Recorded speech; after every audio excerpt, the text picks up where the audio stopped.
nous parlons avec vous, il est en Afrique de l'Ouest. Donc c'est lui qui aide un peu là-bas. Il est parti et les médecins congolais maîtrisent bien la chose.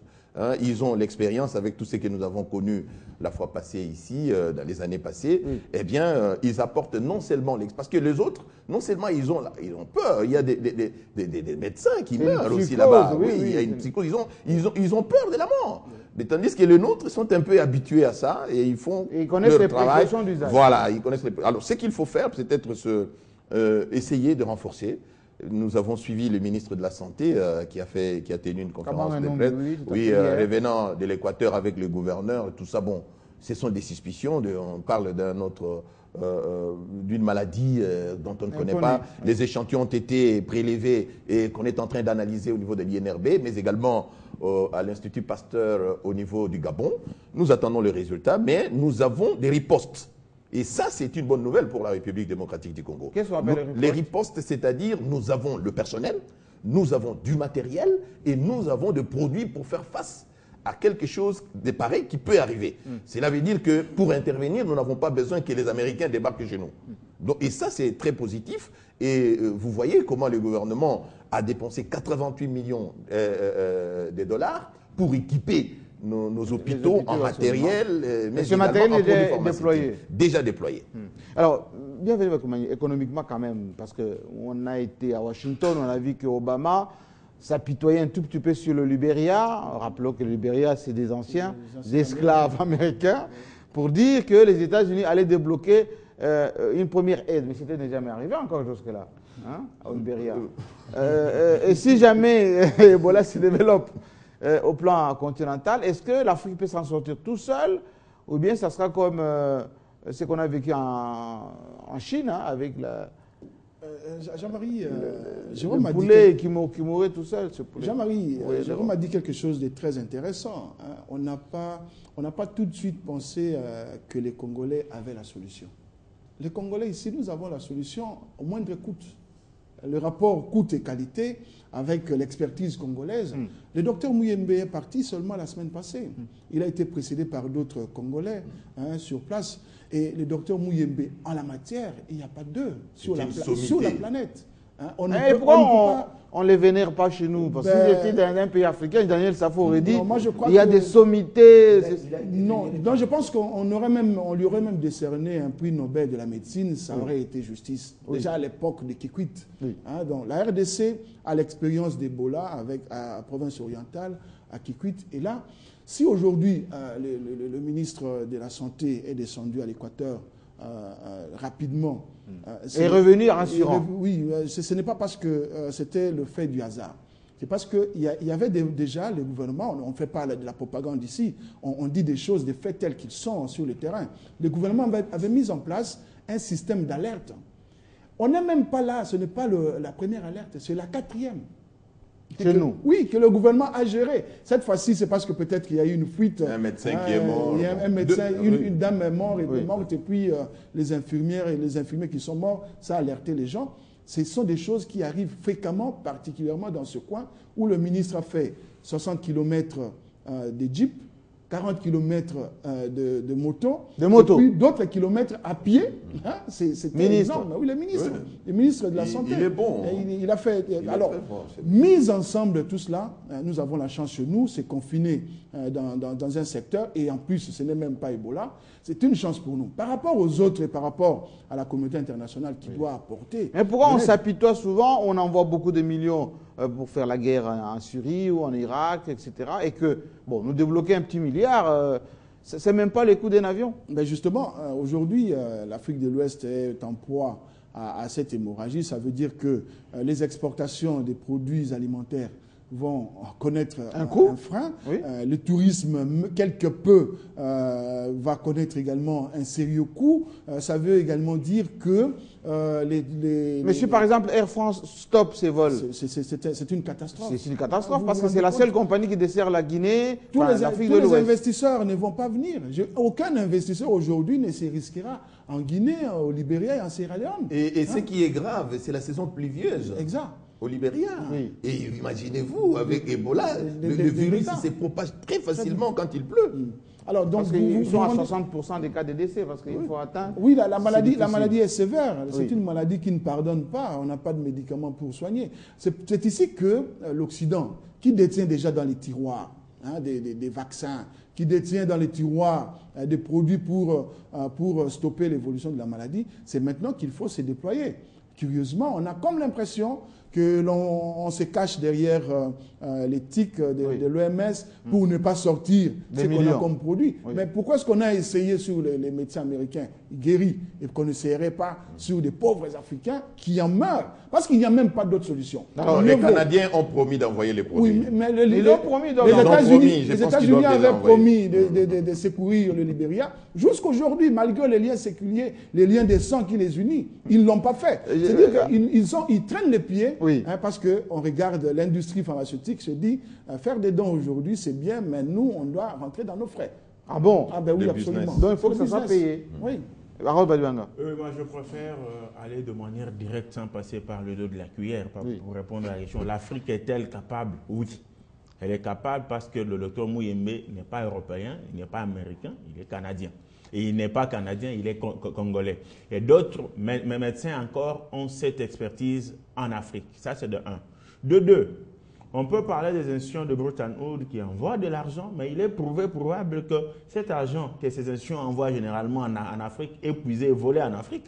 Ah bon? Enfin, non, c'est démontrable. C'est pas de la propagande, ça? Non, non, ce sont des faits. Oh, écoutez, il n'y a pas d'idéologie. En banque, c'est cash-cash, non, quand même? Non. Vous payez combien, vous donnez combien? Les ressources naturelles, les ressources premières sont souvent puisées en Afrique. Ça, c'est le discours de la dette coloniale. On les amène quelque part. Oui. On vous les prête, vous pensez que c'est une aide. Rien de tout ça. Mais vous avez, Jean-Marie Kassamba, problématisé. Lorsque vous dites, si c'était une guerre, on aurait financé. Absolument. Mais nous savons que les multinationales, les patati patata, tout ça, non seulement interviennent lorsqu'il s'agit d'une guerre, mais aussi fomentent et créent des guerres en amont. Et les guerres leur profitent parce qu'ils savent que c'est un terrain bien normalisé pour couler leurs armes. Mais justement, pourquoi les ONG ne débarquent pas assez rapidement avec de l'assistance, avec des médicaments? Elles ne viendront pas. Il l'a un peu dit, même s'il semble les soutenir. Oui. Mais il l'a un peu dit sans être jusqu'au boutiste, alors que je l'ai toujours conseillé d'aller jusqu'au bout. Oui. Elles ne viendront pas parce qu'elles n'ont pas de gain. Elles viennent secourir, non? Non, mais ces gens n'ont jamais aidé. Nous disons qu'en relation internationale, il n'y a que des intérêts. Elles ne peuvent venir, ces ONG, que si elles savent que, comme on parle d'Ebola là-bas, au Libéria, comme on parle d'Ebola en Afrique de l'Ouest, notre intervention peut se chiffrer à 2 millions de dollars américains. Mais comme on peut tromper ces imbéciles-là, leur dire qu'il faut qu'ils nous donnent 10 millions de dollars, on peut aller. C'est la condition sine qua non. Mais lorsque ces ONG se rendent compte qu'en venant, elles ne feront que dépenser, elles n'auront rien de retour, elles ne viendront pas. Le cas serait contraire.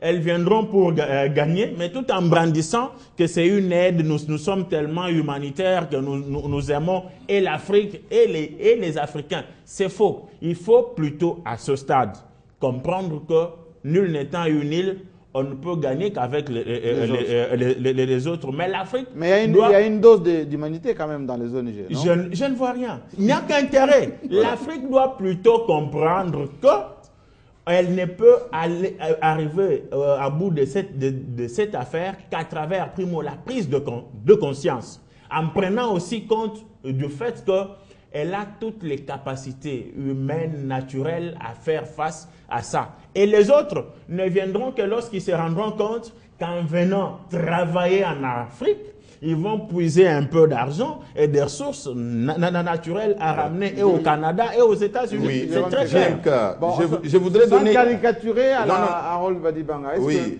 Il ne me contredira pas, il va aux États-Unis, il sait. Non, je ne suis pas sur cette piste-là. Oui. Moi, je voudrais apporter quelque chose de très important dans ce débat. Vous savez, souvenez-vous de Luruma Zirimo Bagabo. Oui, il avait découvert Moubarak. Mobutu avait mobilisé le monde entier. Oui. L'expertise, nous l'avons. Moi, je pense que ce qui se d'aucuns passe avaient dit que aujourd'hui, c'était une mascarade. même si par la suite, après sa mort, bien sûr, les recherches se sont un peu essoufflées, Oui. mais il faut reconnaître qu'au jour d'aujourd'hui, nous avons de la matière grise. Allez, 80% des médecins spécialistes en Afrique du Sud, ce sont des Congolais. Absolument. Alors, qu'est-ce qui nous empêcherait? Avec tout ce qui se passe, il faut renforcer nos capacités là où nous nous sentons plus à l'aise. Le gouvernement a intérêt à investir dans la recherche. La recherche est très négligée dans ces pays. L'INRB là, les équipements que vous trouvez... Écoutez, l'INRB que vous voyez là-bas, les équipements que vous avez là-bas, ce sont les équipements qu'on trouve, même si ce n'est pas tous les équipements, à l'Institut Pasteur, à Paris. Et c'est les mêmes équipements que vous trouvez à Libreville. Mais je dois vous avouer que le professeur Mouyembe, si vous mettez, le gouvernement décide, écoutez, nous avons 1 million de dollars rien que pour les recherches. Nous pouvons arriver à fabriquer des vaccins ici, dans ces pays. Et on ne doit pas toujours être dépendant. Le problème, c'est que nous sommes dépendants. Donc, comme il y a des recherches, les nôtres, chaque fois quand... Vous voyez comment ça fonctionne. Oui. Il a parlé des business, c'est vrai. Nous sommes devenus les marchandises des industries pharmaceutiques. Qui voient toujours de l'argent derrière la santé. Mais il faut... même les Indiens avec les génériques. Bien sûr. Oui. Maintenant, ce qu'il faut faire, c'est quoi? Si nous nous mettons en avant-plan, nous mettons la main à la poche, nos experts font des recherches. Nous pouvons arriver, parce que chaque fois quand il y a des recherches assez avancées en Afrique, les États-Unis, le Canada, les Français, ils récupèrent. Ils offrent même la nationalité à ces chercheurs-là pour que l'invasion ne porte pas l'identité de la République démocratique du Congo. Et c'est ça. Et ça, c'est un drame. Oui. Nous sommes dans un pays, nous avons de l'avenir. Regardez les livres publiés par la CIA, Le Monde à l'horizon 2030. Oui. La République démocratique du Congo est un pays extrêmement stratégique. Le centre d'intérêt de la civilisation et de l'économie est en train de se déplacer des États-Unis vers la Chine. Et après la Chine, c'est nous, en Afrique. Il faut faire en sorte que les cerveaux africains ne puissent pas quitter à n'importe quel prix pour aller chaque année. 40 000 cerveaux viennent de partout le monde pour aller aux États-Unis. C'est ça qui fait que les États-Unis resteront toujours à la tête d'une puissance qu'on ne peut pas, parce que les États-Unis ont une politique d'intégration qui apporte de l'énergie, qui apporte un nouveau souffle dans tous les domaines. Merci bien. Daniel Safou, pour conclure sur ces sujets, est-ce qu'on peut penser que il y a maintenant, vous qui parlez souvent de la prise de conscience des Africains, les cas d'Ebola, est-ce que ça peut alerter les Africains pour une fois, de se prendre en charge, de compter sur leur expertise et qu'ils utilisent leur argent pour la recherche? Parce qu'il y en a de l'argent ici. C'est difficile. Même si Marcus Garvey était là, Webb Dubois, ils diront que c'est difficile. Pourquoi c'est difficile? Des moyens. On ne peut pas créer les moyens parce qu'on a une difficulté. C'est dangereux. Les moyens, c'est... Mais le NEPAD est là, on a proposé ça. Non, ça, c'est une structure théorique qui, jusque-là... Le gouvernement est capable de mobiliser 1 million, 2 millions. J'en arrive. Si on peut faire face, n'est-ce pas, à cette épidémie, je crois que c'est l'association de tout le monde, y compris l'Occident, l'Amérique. Et je suis convaincu que les États-Unis d'Amérique a une âme tournée vers le Libéria. Parce que c'est eux-mêmes, n'est-ce pas pourquoi j'ai cité... C'est leur peuple. Ouais, Marcus Garvey et puis Webb Dubois, ce sont eux les ténors même de Libéria. Je crois qu'il va, parce qu'il y a des pertes humaines en cascade, je crois qu'il va y avoir... 2000 bientôt. Il va y avoir une intervention. Mais dire que compter nous-mêmes, l'Afrique nous-mêmes, nous puissions résoudre, on ne saura pas. Nous avons l'expertise. Oui, j'en arrive. Mais ça, c'est grave. C'est pas possible. Mais laissez-les se défendre. Laissez-moi dire. Allez-y. Il se pose un problème de moyens. L'Afrique est tournée vers, l'Afrique a la main tendue. Qu'on se le dise, ce n'est pas Jérôme qui va, n'est-ce pas, me contredire. L'Afrique a la main tendue. Vers la Chine. Et si l'Afrique a la main tendue pendant qu'il n'y a pas d'épidémie, pendant qu'il n'y a rien, et a fortiori, il se pose des problèmes sérieux, des pertes à vie humaine, je crois que les autres vont nous soutenir. Et d'ailleurs, ils ne nous soutiennent que, je ne sais pas pour corroborer à ce que Harold a dit, mais l'Occident, l'Amérique, quand ils cherchent à nous aider, c'est pour leur intérêt aussi. Ah bon? Ils nous aident pour gagner aussi. Et je crois qu'ils ont tout intérêt de gagner là-dessus. Donc, c'est pas une... Il y a Bienvenu qui a fait allusion, n'est-ce pas, à l'industrie pharmaceutique. Oui. Je crois que l'Occident est en train de se préparer là-dessus. Comment est-ce qu'il peut gagner? Il peut tirer les dividendes à travers cette épidémie. Mais non, quand nous vendons les vaccins, comme ça, oui, on va ils vont le faire. Il y a pas de Mais souci. là où j'ai l'espoir que ça ne va pas perdurer,